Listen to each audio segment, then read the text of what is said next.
کیونکہ یہ ہمیشہ ضرورت پڑتی ہے، اور خاص طور سے تکنیکی سبجیکٹس میں ایسے ہوتے ہیں صورتحال، تو یہ ہم نے رکھا ہوا ہے آئین میں،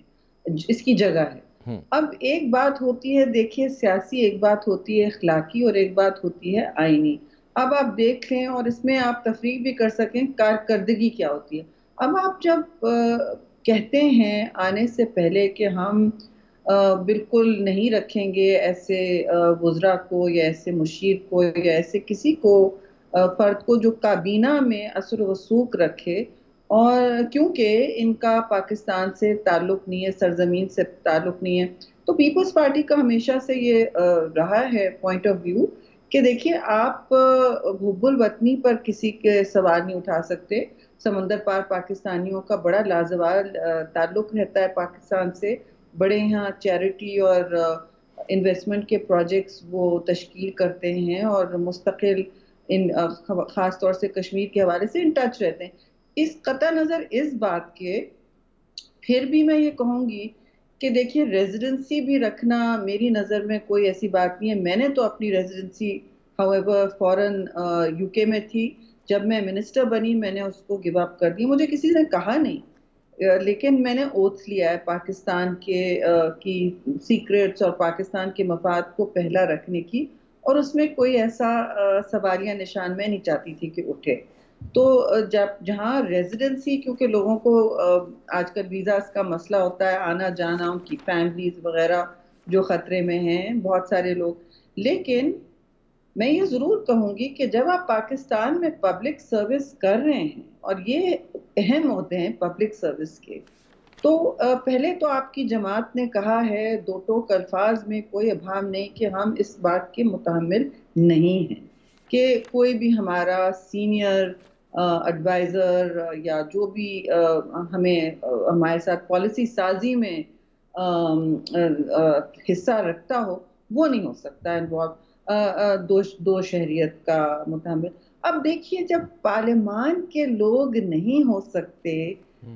ڈیول سٹیزنز، جب پارلیمان کے اراکین اپنی اپنی پوری ڈسکوالیفائی ہو گئے زندگی بھر کے لیے، اور یہ سپریم کورٹ کا اس پر واضح ایک فیصلہ ہے، تو کیا جواز بنتا ہے کہ آپ نے پوری فوج رکھی ہوئی ہے، پوری فوج، یہ 5 ایڈوائزر سے آگے بڑھ کے آپ نے پوری فوج رکھی ہوئی ہے اسپیشل اسسٹنٹس کی، مشیروں کی، جو بہت حساس معاملوں میں عمل دخل کرتے ہیں اور فیصلے کرتے ہیں باہر کے ممالک سے مذاکرات میں۔ مثلا روزویلٹ ہوٹل اگر بکنے کو آیا تو کچھ نہ کی فیملی، ٹرمپ کی فیملی کی طرف آپ جائیں گے یا پاکستان کا مفاد؟ یہ سوال دیکھیں تو گے اٹھے گا، خاص شہری طور رحمان سے صاحبہ، جب اس میں جی شہری صاحبہ اس میں سوال یہ ہے کہ معید اس میں لے لیں اکٹھا، آپ جواب دے دیجیے گا۔ معید یوسف صاحب اور ڈاکٹر شہباز گل، ان دونوں کا کہنا ہے کہ جی ہمارے پاس تو کوئی شہریت نہیں ہے، ایک کے پاس ریزیڈنسی ہے، ایک کے پاس گرین کارڈ ہے جو کاغذات میں درج ہے۔ اب وہ تو فرق کیا جو ہے وہ ہوا، کیونکہ مفاد کا ٹکراؤ تو اپنی جگہ کے اوپر ہے۔ دیکھیے فرق یہ ہوا کہ ریزیڈنسی لوگ ٹریول اور فیملیز اور ویزا ریکوائرمنٹس کی وجہ سے رکھتے ہیں، اس میں کوئی اوتھ نہیں انوالوڈ ہوتا، اس میں کوئی لائلٹی کی بات آپ دوسرے ملک سے نہیں کرتے، اور میں تو پھر بھی سمجھتی ہوں کہ اس طرح کی کوئی وہ نہیں رکھنی چاہیے، میں اپنی بات کر رہی ہوں۔ لیکن پھر بھی آپ کہہ سکتے ہیں کہ معید نے جو کہا، انہوں نے ایک ایفیڈیوٹ بھی پیش کیا سب کے سامنے کہ میرا کوئی وہاں وہ سٹیٹس نہیں ہے، شہریت کا سٹیزن شپ نہیں ہے، تو یہ بات تو بالکل میں سمجھتی ہوں واضح ہو گئی۔ اور وہ کہہ بھی رہے ہیں کہ میں کشتیاں جلا کے آیا ہوں، اچھی بات ہے، ان کی آپ صلاحیت سے مستفیض بھی ہوں، لیکن جو میری اطلاع میں 4 ایسے مشیر ہیں خاص طور سے جو باہر کے ممالک میں بھی اور ٹورزم کے ممالک سے بھی منسلک ہیں، جہاں بکریاں ہو رہی ہیں اور بہت مشکوک طریقے سے نجکاریوں کا عمل ہو رہا ہے، تو جب اس طرح کے کنٹروورشل اور متنازع فیصلے کرنے کے متحمل ہو سکتے ہیں اور کابینہ میں حساس معاملوں میں حصہ دار ہو سکتے ہیں، تو یہ بڑی تشویش کی بات ہے کہ آپ کی شہریت پر سوالیہ نشان اٹھنا نہیں چاہیے، انگلی بھی نہیں اٹھنی چاہیے کہ آپ کی پرنسپل، اور آپ کی ضرور ہوگی لائلٹی، لیکن ایک انسٹیٹیوشنل فارم ہوتا ہے، آپ آئینی اس میں بیٹھتے ہیں، فورمز میں بیٹھتے ہیں، تو جب آپ کی شہریت دو ممالک کی ہوتی ہے، بہت سے لوگ کہتے ہیں کوئی مسئلہ نہیں ہے، میں کہتی ہوں مجھے کھٹکتا ہے، کیونکہ آپ اوتھ لیتے ہیں اس ملک کے حوالے سے بھی اور یہاں بھی، اور ہمارے ہاں تو کوئی لا بھی نہیں ہے جی کہ ایڈوائزرز اور جو فوج ہے اس وقت 16-19 کتنے ہیں مجھے نہیں معلوم، special assistants, I am sure ان کی ٹیکنیکل کیپیسٹیز بہت ہوں گی، اور اتنے سب ہوتے ہوئے تو پی آئی اے کیوں گرا؟ اگر آپ نے اتنی فوج رکھی ہوئی تھی ٹیکنوکریٹس کی تو why did you give it to اس طرح کے لوگوں کو جو انہوں نے گرا کے چھوڑ دیا اور کوئی جواب نہیں اور کوئی روڈ میپ نہیں سامنے؟ تو آپ مجھے بتائیں کہ یہ ہو کیا رہا ہے؟ یہ تو نہیں، ایسا اس تو میں نہیں ہے شہری کہ رحمان صاحبہ کیونکہ سوال یہ جواب پیدا دہی ہوتا نہیں ہے، ہے، پیراشوٹ جی ہیں، شہری the صاحبہ سوال یہ parachute پیدا out، ہوتا ہے کہ ٹھیک ہے جو آپ کیا ہیں اس ملک میں؟ کیا آپ یہاں رہیں گے؟ بعد میں جب سوال اٹھیں گے تو آپ کہاں ہوں گے؟ ہوں گے، جواب دینے والے کون ہوں گے نا؟ جی یہ بھی بات ہوتی ہے، بندر بانٹ تو نہ ہو جائے ملک کے اثاثوں کی صحیح ہے۔ اس طرح کے اب شہری رحمان شہریت۔ صاحبہ سوال یہ ہے کہ جو 7 لوگ سامنے آئے، اب ان میں سے 2 جو ہیں وہ یہ کہہ رہے ہیں کہ وہ تو جیسے آپ نے بھی کہا کہ اوتھ کی اس میں نہیں ہے صورتحال، لیکن کیا آپ یہ سمجھتی ہیں کہ یہ 7 کے 7 لوگ جو ہیں ان کو حکومت سے الگ ہونا چاہیے؟ یہ جو ہے یہ مفادات کا ٹکراؤ ہے، یا یہ کہ اگر ایکسپرٹیز بھی رکھتے ہیں اور حکومت کو ضرورت بھی ہے تو آئینی طور پر ان کے اوپر کوئی قدغن ہے؟ دیکھیں، آئینی طور پر قدغن تو وہ ایڈوائزرز ہیں اور ان پہ محدود ہے کہ 5 ہوں۔ یہ کہنا کہ ہم آئین پر صرف انحصار کر رہے ہیں اس جماعت کے لیے جس نے ٹکا کے بات کی تھی کہ ہم کبھی یہ نہیں ہونے دیں گی، ایک تقریر نہیں تھی، 2-3 تھیں، اور بار بار یہ لوگوں پہ باور کیا گیا تھا کہ ہم کسی طرح برداشت نہیں کریں گے، کسی صورت میں برداشت، تو آپ کی پھر لیجیٹمیسی یا اخلاقی جواز کیا رہتا ہے آپ کا ایسے اتنے ساری فوج رکھنے کی؟ اور میں پھر یہ کہوں گی کہ میں نہیں سمجھتی کہ جن کی ریزیڈنسی ہے اور اگر کشتی جلا کے آئے بھی ہیں تو ان کو آپ کہہ دیں کہ علیحدہ ہو جائیں، لیکن کم از کم جو دوہری شہریت رکھتے ہیں، جنہوں نے دوسرے ممالک میں اوتھ لیا ہوا، یہاں نہیں لیا ہوا، انہوں نے یہاں کوئی وضاحت نہیں دی کہ کدھر ان کی پہلی پرنسپل لائلٹی ہے۔ پرنسپل لائلٹی کی میں بات کر رہی ہوں کہ جب مفادات کا تضاد آئے گا وہ کس کو چوز کریں گے، اور بے شک وہ چوز کریں پاکستان کو، انتخاب کریں پاکستان کا، جب کوئی مورل آپ کے سامنے ہیزرڈ یا اخلاقی چوائس ہوگی یا فیصلہ ہوگا، لیکن یہ باتیں چھوڑی نہیں جاتی ہیں کسی کے موڈ کو یا کسی کے ذات پر۔ یہ سیاسی اکھاڑا ہے اور اس میں آپ کو جواب دہی میں بڑا مسئلہ ہوتا ہے،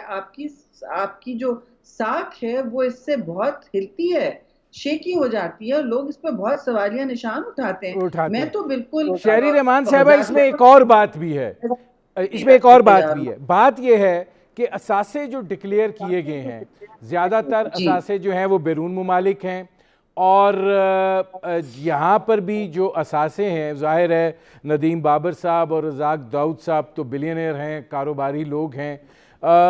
لیکن ان کے اوپر بھی تحفظات کا اظہار کیا جا رہا ہے۔ تو چونکہ ہم بات اس لیے کر رہے ہیں کہ عمران خان صاحب شفافیت کی بات کرتے تھے، تبدیلی کی بات کرتے تھے، اور وہ اس شفافیت اور تبدیلی کے ساتھ بڑے لوگ وابستہ اس امید کے ساتھ ہوئے تھے کہ آئندہ جو کام ہوگا وہ ٹاپ سے ہی درست ہوگا، کیونکہ عمران خان صاحب کا یہ کہنا تھا کہ مچھلی جو ہے وہ سر سے گلنا شروع ہوتی ہے۔ تو آپ کیا دیکھ رہی ہیں کہ معاملات پہلے سیاسی نوعیت کے تھے، جب عملی طور پر آیا تو پتہ چلا کہ مشکل کتنا ہوتا ہے صورتحال؟ جی دیکھیے، کنٹینر پہ بات کرنا اور ملک کو چلانا گورننس کے کسی بھی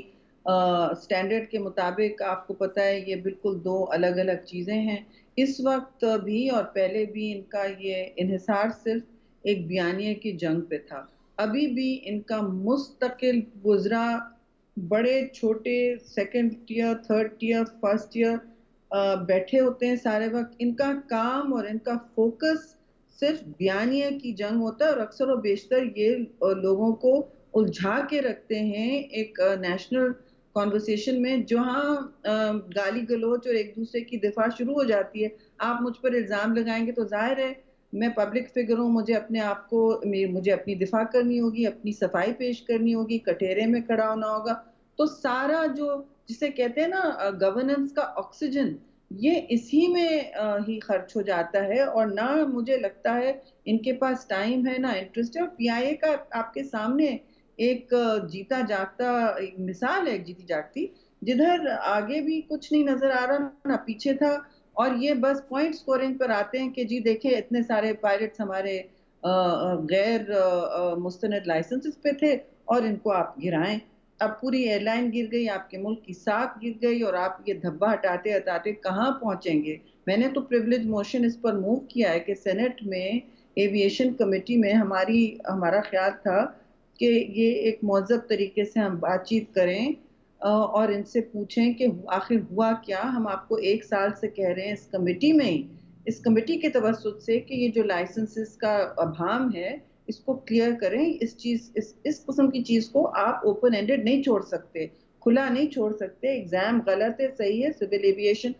بھی ٹھیک کرے، لیکن وزیر بیٹھا ہوا ہے، اس کے ساتھ پورا عملہ بیٹھا ہوا ہے، کھلا تضاد دونوں میں، کھلا تضاد. پہلے تو میں سیک کرتی سارے کے سارے، how dare they question what I am saying. وزیر آخر کار ذمہ دار ہوتا ہے، and he's the buck stops with him or her. I mean فیصلہ آپ کے پاس رکتا ہے.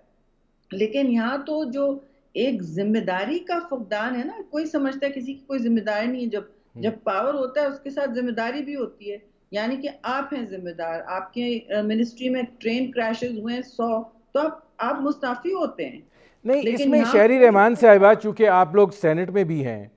کیا یہ بات نہیں اٹھائی جا سکتی؟ دیکھیے اب یہاں پر پھر سب کے مفاد کی بات آ جاتی ہے کہ یہ جو فورن ایسٹس ہیں، جو بیرون ملک اثاثے ہیں، ان کے لیے بھی کوئی قانون سازی ہونی چاہیے، کوئی صورتحال وضع ہونی چاہیے، کوئی لمٹ اس کی مقرر ہونی چاہیے کہ اگر اچھا آپ نے ضرور رکھنے ہی ہیں تو یا یہ کہ نہیں ہونے چاہیے. یہ کم از کم ایک آواز تو بلند ہونی چاہیے نا. اب جس کا دیکھتے ہیں اس کے باہر سٹیک زیادہ ہیں، یہاں پر وہ آتے ہیں، اب فائدہ اٹھاتے ہیں، باہر چلے جاتے ہیں. جس کو دیکھو وہ باہر چلا جاتا ہے ہماری ایلیٹ کلاس میں. دیکھیے باہر ایسٹس رکھنا، اور جس طرح اوورسیز پاکستانی یہاں ایسٹ رکھتے ہیں، ان کو رکھنے کا حق ہونا چاہیے. پولیس اسٹیٹ آپ نہیں بن سکتے. لیکن آپ کا سوال بنیادی تو یہ ہے، اثاثے رکھنا کوئی ایسی بات نہیں ہے. آپ انویسٹمنٹ کرتے ہیں اور آپ نے کوئی ویلتھ کریٹ کی ہوئی، انویسٹمنٹ جابز کریٹ کیے ہوں، اس میں بھی کوئی قباحت نہیں ہے. دیکھیے آپ چاہتے ہیں کہ یہاں انڈیا کے سب سے ٹاپ ویلتھی لوگ ہوتے ہیں اور انڈیا ان پر بہت ناز کرتا ہے. دیکھیے ہم اس طرح کے سرمایہ داری نظام کے بالکل خلاف ہیں، جہاں ایکسپلوئٹ ہو اور جہاں لوگ برطرف ہو رہے ہوں، جو اس وقت ہو رہا ہے. لیکن یہ ہم نہیں کہہ سکتے کہ کسی نے بزنس کی ہو اور اپنے اثاثوں کو ٹرانسپیرنٹلی ڈکلیئر کر سکے، مینز دکھا سکے، ایسٹ ٹریل دکھا سکے، تو اس میں تو کوئی جرم تو نہیں ہونا چاہیے یہ. لیکن آپ کو پاکستان میں آپ کی پرنسپل لائلٹی پاکستان سے ہونی چاہیے. جی یہ نہیں ہو کہ آپ اٹھ کے باہر چلے جائیں، آپ بھاگ جائیں. جیسے یہ آپ نے سوال یہ کیا نا کہ اٹھ کے چلے جائیں، تو یہاں پہ بہت سے لوگ ہیں جو خاص طور سے جو مذہبی طور پہ ان کو بہت پرسیکیوٹ کیا جاتا ہے. بہت سے لوگ ایک ریزیڈنس اپنے کچھ بچے بھی باہر بھیجے ہوئے لوگوں نے، ہم نے تو نہیں بھیجے ہوئے، ہم سب یہیں رکھتے ہیں. لیکن یہ مجھے بتائیں کہ یہ جو جب اثاثے بھی سامنے آنے چاہیے، یہ اچھی بات ہے. جو گورنمنٹ میں سرو کر رہا ہے ان کے اثاثے بالکل سامنے آنے چاہیے، اور ان کو بتانا چاہیے کس طرح یہ اثاثے انہوں نے بنائے، اور آگے ان کی جو کارکردگی ہے. یہ ہم اس پہ بھی بات کریں نا کہ ان مشیروں کی جو فوج ہے ان کی کارکردگی کیا ہے. زیادہ تر تو مفادات کا تضاد ہے، بیٹھے ہوئے ہیں، اپنی فرمز کانٹریکٹس لے رہی ہیں ان کی منسٹری میں. یہ تو ریڈیکولس بات ہے اور خود شرم آنی چاہیے لوگوں کو. لیکن یہاں تو ایسا ہو رہا ہے. یہ کانفلکٹ آف انٹرسٹ پاکستان میں بہت بڑی چیز ہے، اور اس پہ بھی تحریک انصاف نے بہت جلسے کیے ہیں اس پہ بھی. اور شہری رحمان صاحبہ اب آپ سے ایک سوال پوچھنا چاہ رہا ہوں. آپ چونکہ جرنلسٹ بھی رہیں، ہماری صفوں سے رہیں، یہ فرمائیے گا کہ کیا پاکستان کی پوری جو پولیٹیکل ایلیٹ ہے وہ ساری کی ساری جو ہے سیاسی مفاد کے ٹکراؤ کی یرغمال نہیں ہے؟ سیاسی ٹکراؤ تو دیکھیے تب ہوتا ہے اور خاص الخاص تضاد بڑھتا جب ہے اور انتشار میں تبدیل ہو جاتا ہے جب آپ کی حکمران جماعت صرف اور صرف تقسیم کی سیاست میں یقین کرتی ہے اور صرف اپنے اپوزیشن کو، اپنے حزب اختلاف میں جو اراکین ہیں خاص طور سے فرنٹ لائن کو، اپنی احتساب کے عمل کو انتقامی عمل میں تبدیل کر کے ان کو نشانہ بناتی ہے۔ بات تو یہ ہے۔ دوسری بات یہ کہ یہاں کیسے کوئی پولیٹیکل یونٹی ہوگی، ٹکراؤ کیسے نہیں ہوگا جب وزیر اعظم، چاہے وہ کشمیر کا ایشو ہو یا کورونا کا ایشو ہو، دو بہت بڑی پاکستان کے لیے ایمرجنسیز ہوئی ہیں، کرائسس ہوئی ہیں میں سمجھوں گی، جس پر ایک پر ہم نے جوائنٹ سیشن مانگا، دوسری پر تو خیر جوائنٹ سیشن ہو نہیں سکتا تھا، لیکن جو اے پی سی ہوئی، آل پارٹیز میٹنگ جو پرائم منسٹر کے ہاؤس میں ہوتی ہے کشمیر کے حوالے سے، ہمیشہ ہوتی ہے، جیسے آرمی پبلک اسکول کی ہوئی، کشمیر کی ہوئی، ہمارے ہاں تو سی پیک پہ بھی ہوتی تھی، جس میں ساری پارٹیز کے سربراہ اور پارلیمنٹری ہیڈز ہوتے تھے، چاہے جو بھی اختلاف ہو، قومی مفاد کے لیے ایک میسج ہوتا ہے اور اپنے آپ نے ذاتی مفادات یا سیاسی مفادات الگ کر بالاتر ہوتے ہیں۔ اس سے آپ کو پہلے اپنی قوم اور وحدت کا سوچنا ہوتا ہے، اپنے ملک کا، ریاست کا، اور یہ ریاستی مفادات جو ہوتے ہیں ان کی ترجیح ہوتی ہے اس قسم کی میٹنگ میں۔ کشمیر کا جب اگست 5 کو ہندوستان نے یونیلیٹرل ایکشن سے کشمیر کو ہڑپ کرنے، انڈین آکوپائڈ کشمیر کو ہڑپ کرنے کی کوشش کی اور ہم نے اجلاس مانگے اور اے پی سی مانگی، تو کمیٹی روم میں 2 گھنٹے ہم انتظار کرتے رہے۔ پرائم منسٹر کی انا اس سے زیادہ تھی، کشمیر سے زیادہ تھی، وہ نہیں آئے، وہ 2 کمیٹی روم دور بیٹھے رہے۔ آرمی چیف کو پھر 2 گھنٹے بعد امبیرس ہو کے بریف کرنا پڑا، وہ سائیڈ میں بیٹھے رہے اور چیئرمین سینٹ اور انہوں نے پریسائڈ کیا میٹنگ، اسپیکر نے بہت دیر خارجہ وزیر اپنا کوئی سناتے رہے نیریٹو۔ نہیں شہری رحمان صاحبہ، مجھے چونکہ بریک پر جانا ہے، صرف ایک فائنل ورڈ اس ایشو کے اوپر کہ اب آپ لوگ کیا ایکسپیکٹ کرتے ہیں حکومت سے ان مشیران کے حوالے سے؟ دیکھیے، ان مشیران اس وقت دوہری شہریت رکھتے ہیں اور کابینہ میں حساس فیصلے کرنے کے نزدیک ہیں، یا وہ انر سرکل میں ہیں اور وہ ہر قسم کی سینسیٹیو ایشو پر نظر بھی رکھے ہوئے ہیں اور فیصلوں پر بھی حاوی ہیں، ان کو تو مستعفی ہو جانا چاہیے، اس میں کوئی دو رائے۔ شہری رحمان صاحبہ، مجھے ایک بریک لینا پڑ رہا ہے۔ ناظرین، پاکستان پیپلز پارٹی کی سینئر رہنما شہری رحمان صاحبہ سے ہماری گفتگو جاری ہے۔ ایک مختصر سے کمرشل بریک کا وقت ہوا ہے، ملتے ہیں اس وقت کے بعد۔